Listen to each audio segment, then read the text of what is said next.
What unfolded across the Persian Gulf in the hours after February 28, 2026, was not a military exchange in the conventional sense that word applies to conflicts between nations that have exchanged fire and measured their responses against the cost of escalation. It was a coordinated, multi-theater, multi-system ballistic missile and drone campaign of a scale, a simultaneity, and a destructive precision that the American military establishment had wargamed as a theoretical worst-case scenario for 2 decades, and had never, in any of those war games, fully prepared for it the volume and the velocity at which it arrived. In the span of a single operational window, Iran unleashed the most concentrated missile and drone barrage in the history of modern warfare against American military infrastructure across 6 sovereign nations simultaneously. 2,800 individual weapons, Fateh 313 solid-fuel ballistic missiles, Kheibar Shakan precision strike systems,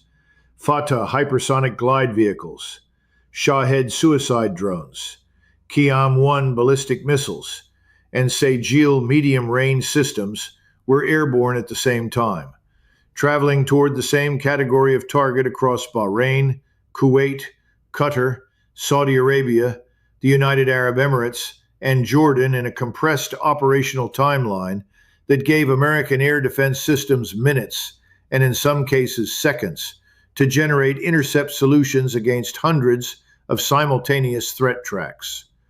The U.S. Navy Fifth Fleet headquarters in Bahrain was struck within the first hour. Al Udeid Air Base in Qatar, home to 10,000 American military personnel, and the regional headquarters of the United States Central Command, was hit by 2 ballistic missiles that penetrated its air defense perimeter. Camp Buehring in Kuwait was struck by Fateh 313 missiles, killing 6 American soldiers and hospitalizing 38 more. Prince Sultan Air Base in Saudi Arabia lost 5 aerial refueling tankers in a single strike package, crippling American aerial refueling capability across the theater. And within the war's first 2 weeks, Iranian strikes had caused $800 million in damage to American military bases across the region, rendering many of them, in the words of unnamed American officials speaking to the press, all but uninhabitable, forcing American service members to relocate from military installations into hotels and office spaces that raised immediate concerns about the use of civilian facilities for military purposes. Tonight, this analysis will deliver the complete, unfiltered operational picture of what Iran's missile campaign actually looked like, how it was designed, what weapons it used, exactly how many of them were fired, what they hit, and what the strategic implications of the single nation simultaneously striking 6 countries hosting American military forces with nearly 3,000 weapons in one night means for every assumption underlying American deterrence in this region and beyond. To understand the true operational sophistication of what Iran executed on the night of February 28th, you need to move beyond the aggregate number and understand the specific weapons that composed it. Because Iran did not fire a single missile type in large quantities and call it a campaign. It fired 6 weapon systems simultaneously, each one selected for its specific operational characteristics against specific target types across the 6-country target architecture, in a combined arms missile campaign whose design reflects decades of Iranian study of American air defense doctrine, American base architecture, and the specific vulnerabilities of the Patriot and THAAD systems deployed to protect American forces across the Gulf. The Fateh 313 was the primary tactical strike weapon against American forward operating bases. It is a solid-fuel road-mobile ballistic missile with a range of approximately 500 kilometers. And its most operationally significant characteristic is not its range or its warhead, but its launch preparation time. A Fateh 313 transporter erector launcher can be driven to a firing position, erected, and launch ready in under 15 minutes. It can fire and begin relocating before American counter-battery targeting cycles, which require detection of the launch, calculation of the trajectory, development of a targeting solution against the launch position, and authorization and execution of a counterstrike, can complete their process and place ordnance on the launcher's original position. The Fateh 313 that struck Camp Buehring in Kuwait and killed 6 American soldiers was fired from a launcher that was already moving to a new position before the impact was confirmed.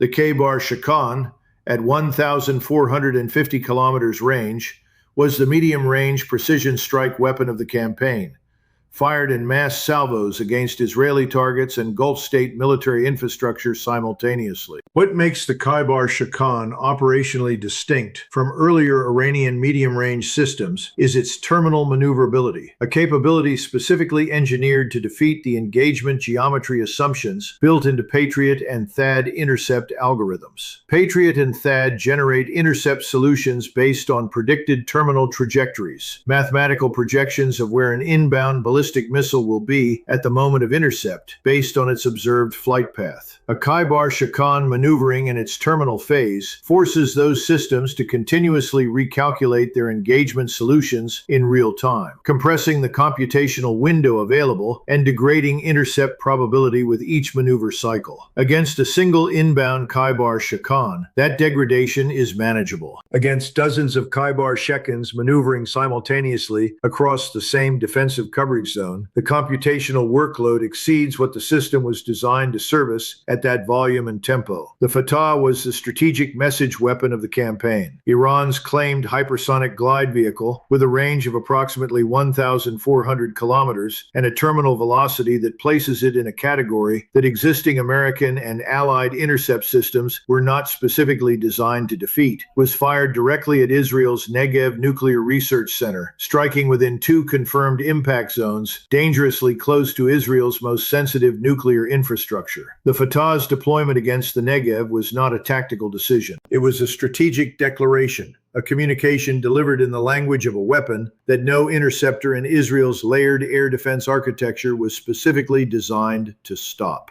That Iran possessed and was willing to use the capability to threaten the physical security of Israel's nuclear program in the same operational window that the United States and Israel had struck Iran's nuclear facilities. The Shahed suicide drone was the volume weapon of the campaign, fired in swarms of hundreds simultaneously across all 6 target countries. Its primary operational function not to destroy any specific high-value target, but to saturate the finite magazine capacity of American and Allied air defense systems with low-cost expendable threats that consumed expensive interceptor missiles at an exchange rate catastrophically unfavorable to the defending side. Each Shahed costs a fraction of the Patriot PAC-3 interceptor required to destroy it. Firing hundreds of Shahed simultaneously forces the defending side to make real-time decisions about which threats to prioritize for intercept and which to allow to continue on their trajectories. A decision calculus that degrades with every additional simultaneous inbound and produces gaps in defensive coverage that higher-value ballistic missile threats exploit.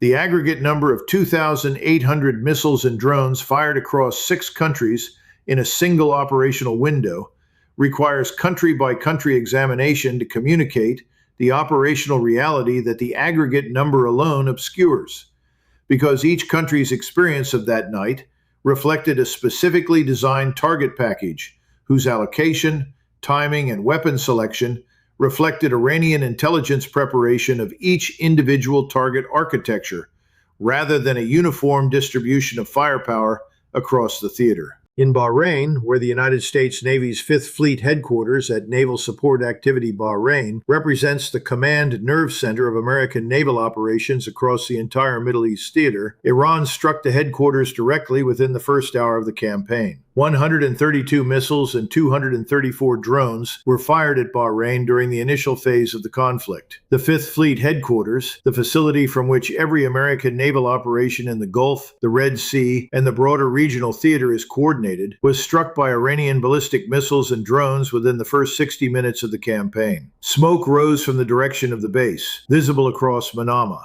Around 300 British personnel stationed nearby survived without casualties. But the operational disruption to the command infrastructure the base represents was real, documented, and strategically significant in ways that the Bahraini government's subsequent declaration of force majeure on its state oil company's operations, following Iranian strikes on the Mina Salman port and the oil refinery complex, illustrates. In Kuwait, the targeting was the most precise and the human cost to American forces the most immediate. Camp Buehring, the American military garrison in northeastern Kuwait, was struck by Fateh 313 ballistic missiles that killed 6 American soldiers and hospitalized 38 more. This was the largest single loss of American military personnel in any engagement of this war, produced in a single strike package against a base that the American military planning establishment had assessed as protected by air defense systems whose coverage the Fateh 313's combination of solid fuel readiness, road mobility, and compressed launch timeline was specifically designed to exploit. Kuwait International Airport was simultaneously struck by Iranian drones, injuring personnel and causing significant damage to the airport radar system. Ali al-Salem Air Base, which housed both American forces and Italian NATO personnel, was struck, destroying an Italian Army MQ-9 Reaper combat drone and damaging 2 Italian Eurofighter Typhoon aircraft on the ground. In Qatar, the operational target was Al Udeid Air Base, the single most important American military installation in the Middle East, housing the regional headquarters of United States Central Command, the command authority responsible for all American military operations across 21 countries, from Egypt to Kazakhstan. 66 ballistic missiles were fired at Qatar on the first day of the war alone, with 2 confirmed impacts on Al Udeid's perimeter. The Qatari Ministry of Defense confirmed the strikes. The early warning radar installation supporting Al Udeid's air defense was struck by a drone, degrading the base's ability to detect and respond to subsequent Iranian missile waves. Qatar's massive Ras Laffan LNG facility, the largest liquefied natural gas production installation on the planet, was struck by Iranian drones targeting gas liquefaction infrastructure, forcing a force majeure declaration on Qatar's LNG export contracts and sending global natural gas prices to levels that analysts immediately assessed as part of Iran's deliberate economic warfare strategy against the global energy architecture underpinning American financial power. In Saudi Arabia, 38 missiles and 435 drones struck military sites, oil facilities, and the THAAD radar installations protecting Prince Sultan Air Base. The strikes destroyed 5 American aerial refueling tankers at Prince Sultan, eliminating the refueling capacity that American strike aircraft operating deep into Iranian territory depend on to complete their missions and return to base. The THAAD radar system was damaged, creating a coverage gap in the air defense architecture protecting American forces in the eastern portion of the Arabian Peninsula. The $800 million damage figure that unnamed American officials disclosed to the press as the 2-week assessment of Iranian strike effects on American military bases across the region is not a financial statistic in the conventional sense. It is an operational assessment dressed in the language of accounting, and it requires honest translation into the operational terms that communicate what $800 million in damage to American military infrastructure in an active theater actually means for the force that is supposed to be using that infrastructure to conduct military operations against the adversary that damaged it. Many American bases across the region were rendered, in the words of the officials who assessed them, all but uninhabitable. American service members relocated from military installations into hotels and office spaces in the surrounding civilian areas. The relocation of military personnel from protected military infrastructure into civilian hotels and office buildings in urban areas in a theater where Iranian drones are simultaneously targeting civilian infrastructure raises a set of operational and legal questions that the American military planning establishment has not publicly addressed with the honesty their gravity demands. A soldier sleeping in a hotel room in Manama or Doha is not protected by the hardened infrastructure, the blast-resistant construction, and the perimeter defense systems of a military installation. He is protected by the same glass windows and concrete walls as the civilian guests in the rooms around him. The Iranian drone that struck the Crown Plaza Hotel in Manama did not discriminate between the Pentagon employees who were reportedly staying there and the civilian guests sharing the building. The relocation of American forces from damaged damaged military bases to civilian accommodations is the operational consequence of $800 million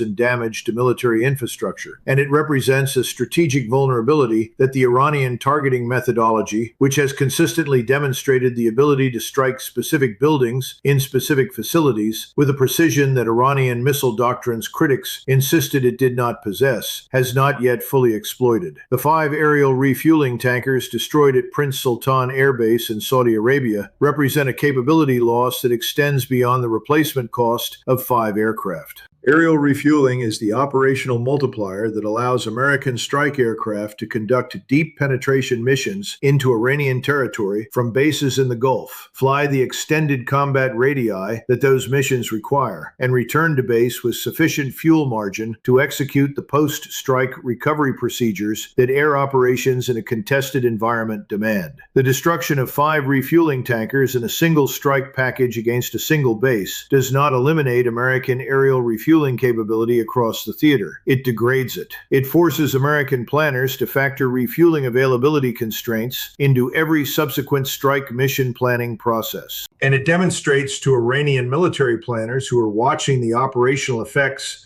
of each strike package and updating their targeting methodology accordingly that the infrastructure supporting American power projection into Iranian territory is reachable, damageable, and worth targeting in subsequent strike waves with the same precision that the first package achieved. The night of February 28, 2026, and the days that followed it, revealed something about the state of American military power in the Middle East that the institutional narrative of American deterrence credibility had consistently obscured, and that 2,800 Iranian missiles and drones made impossible to obscure any further. American air defense systems performed their design functions with genuine technical proficiency across all 6 countries simultaneously. Patriot batteries intercepted Fateh 313 missiles over Kuwait. THAAD systems tracked and engaged Kheibar Shakan volleys over the UAE. Aegis destroyers in the Gulf fired standard missiles at rates that their crews had never been required to sustain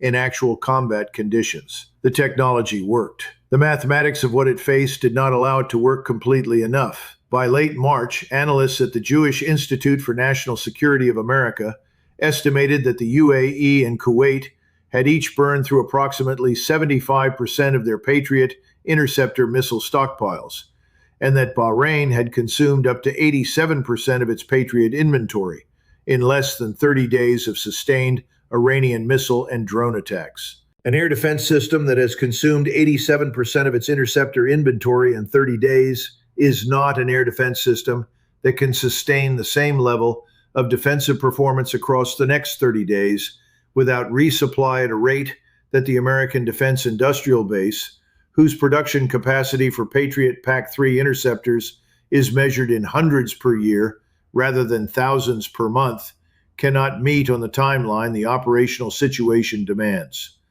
This is the strategic reality that 2,800 Iranian missiles revealed about the American military posture in the Middle East that no press briefing had communicated and no procurement document had prepared the public to understand. American air defense in this theater is a finite resource, being consumed faster than it can be replaced, against an adversary whose production capacity for the weapons consuming it, built over decades in underground facilities that American bombs had demonstrated they cannot reliably destroy, remains partially intact, despite the most intensive American bombing campaign since the Second World War. The 6 American bases that Iran struck on America's worst night are still operating. They are degraded, damaged, and in some cases partially relocated into civilian infrastructure. The American service members who died in Kuwait have been honored and mourned. The $800 million in damage is being assessed and prioritized for repair. And Iran still has roughly half its missile launchers intact, thousands of Shahed drones operational, and a parliament speaker who said this week that Tehran has new cards to play on the battlefield. America's worst night was not the end of the campaign. According to the intelligence assessments being generated in the Pentagon's classified planning cells, it may not even have been the most difficult night that American forces in this theater will face before this conflict reaches its resolution. The missiles that flew on February 28th revealed the gap between the deterrence architecture that American strategy built in this region and the offensive capability that Iran spent decades building to defeat it. That gap did not close when the ceasefire was announced. It is still there, measured in surviving Iranian missile launchers, in depleted American interceptor stockpiles, and in the classified planning documents being written right now for the second campaign that the first campaign's incomplete results have made necessary. Stay sharp. We will see you in the next one.